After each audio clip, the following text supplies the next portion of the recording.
Give me a You're right. Hey, here, baby. Like y'all poured me a half inch of champagne. That was her. That was her. It was too early. Baby, not so fast. I can tell you don't drink.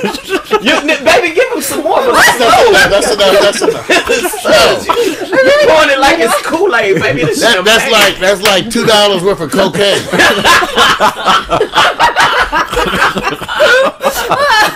I wouldn't know.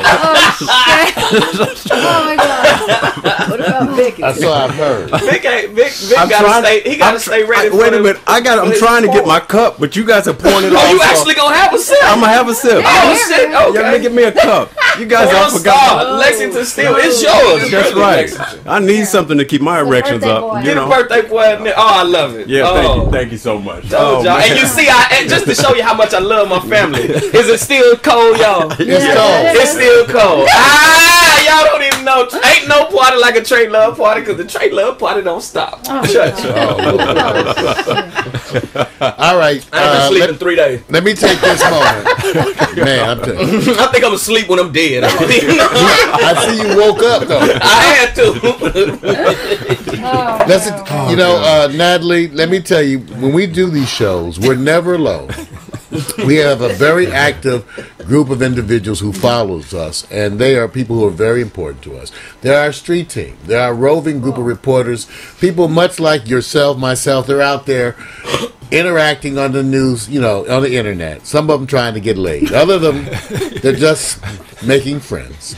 A diverse group. We have the Boricuas. We have the gay, lesbian, transgender group. We have the older, retired group. We have the young, snotty group. We have them from all over. So we got to take this moment, Vic, right? Yes, to acknowledge our people in the chat room. First of all, we always send a shout out. First of all, as we say often, age before beauty. Yes. Mac McAllister. Oh, man, putting it down for the GNN. GNN, up there in Port Townsend. Nobody really knows, Mario, until you remind them what the GNN means, man. You have to tell them, man. It's the Ghetto Negro Network. That's right. When we first started out. That's what I'm talking about. That's exactly what I'm talking about. See, I tried to explain to them because of my age that Negro was a positive term. In my time, Negro was what white folks called you when they were being kind. Right. Oh, Negro. they cleaned it up.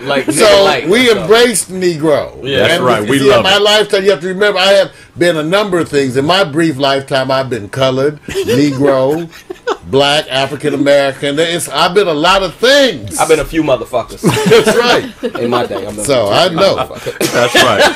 And we say the Ghetto Negro Network. That's Mac McAllister.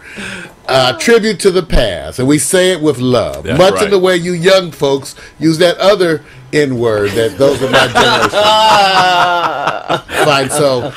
We don't like to hear it except during sex. There you go. And you can add like big black in front of it. Oh, yeah. Call me. It's cool. Field hand. Call me a field Come on, Mandingo. Mandingo. Mother. You's an evil nigga. All right, but so we got some news, you guys, because, we're actually getting ready to go to the sports. That's right. According to our schedule, we will be going to the sports. So let's just briefly talk about some of the things that's happening right now. For one, you all, and we'll just skip through some of this stuff, because who cares? Right. Right? Right. As you know, first of all, they worried out there about the tropical storm. This is for real, you guys, over in the Gulf. First they said the storm was going. Now they say the storm is coming. They don't know what's happening with the storm. And so they're out there worried about Tropical Storm Alex because with all that oil out there. By the way, you guys, I want to remind everyone, as the last thing I heard was that the oil slick is the size of the state of New Hampshire, over 600 square miles. Wow. Okay.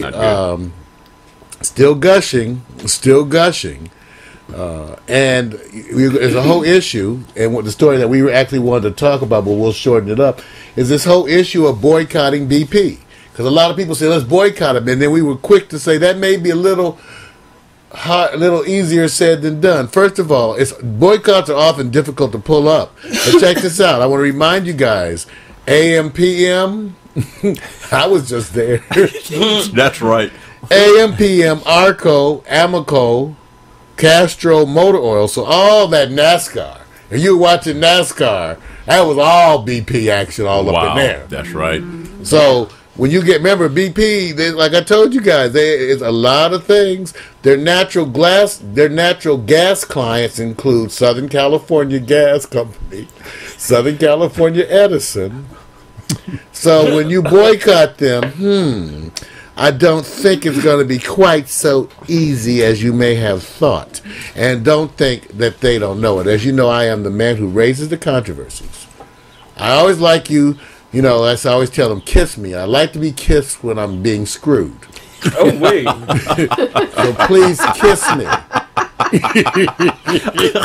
At least one on the cheek. That's wrong, man. At least one on the cheek. So that's the part of the news, is that everybody, the oil is still spilling. Yeah, it's not good, man. We missed out on that ice cream last night, man. Let me see what I want to show you That first guys. experience we went through, we went to 7-Eleven. And clear, they had nothing in stock, man. It had nothing in stock, so it's trickling down. And, it's bad when you don't give black folks ice cream. It's really bad, man. Just want to let you There's know. a lot of stuff going on, you guys. First of all, the G-20 summit, where the big people get together, all the big countries get together, discuss their economics. People say, what is it? See, Americans, we don't care. But up in Canada, they are protesting, right? And it was really ugly. I saw the really ugly. Yeah, they got out of control. They did, and let me tell you something. They've been having 600 people were arrested at the protest. Yeah. And they're very polite. I don't know if you've been to Canada. They have the cleanest restrooms. Go into the average gas station. I love to go take a piss in Canada. Something about peeing. They got the best. I mean, you go anywhere, the bathrooms are clean. The people are so polite. I know. They say sorry all the time. They say I love it. I love it. I'm sorry. Man, they had me. I was just like smiling. Wow. But anyway, okay. Anyway, the G20 leaders are there, and they're there to discuss their budget deficits, which according, remember I said there. And remember the trickle-down theory. Shit goes downhill. So, go, yes, incognito. But I told you 600 people got arrested. But Natalie, here's the video I thought that was interesting. This is the video talking about how they prepared for the protesters. Take a look. Let's see. Ladies and gentlemen, at this wonderful piece. Oh, I'm fixing the internet. It's being called Fortress Toronto. Several downtown blocks of Canada's largest and most populous city have been wrapped in more than 6... Let's let it get ahead of us. It's being called Fortress Toronto. Several downtown blocks of Canada's largest and most populous city have been wrapped in more than 6 kilometers of zinc-coated fencing. Pounding the pavements in and around the 3-meter-tall barriers are thousands of officers who are keeping a watchful eye out for any potential threats as the leaders of the world's largest economies meet in Toronto for the G20 summit. Around half of the billion-dollar security budget is being spent by the country's famed Royal Canadian Mounted Police. Their biggest concern? I believe the protesters and the possibility of violence will be our biggest threat. They have wonderful our intelligence officers. does not indicate that there's any terrorist threat at this level. Protests that turn violent do make securing gatherings like these difficult. In 2001, at the Summit of the Americas in Quebec City, Canadian...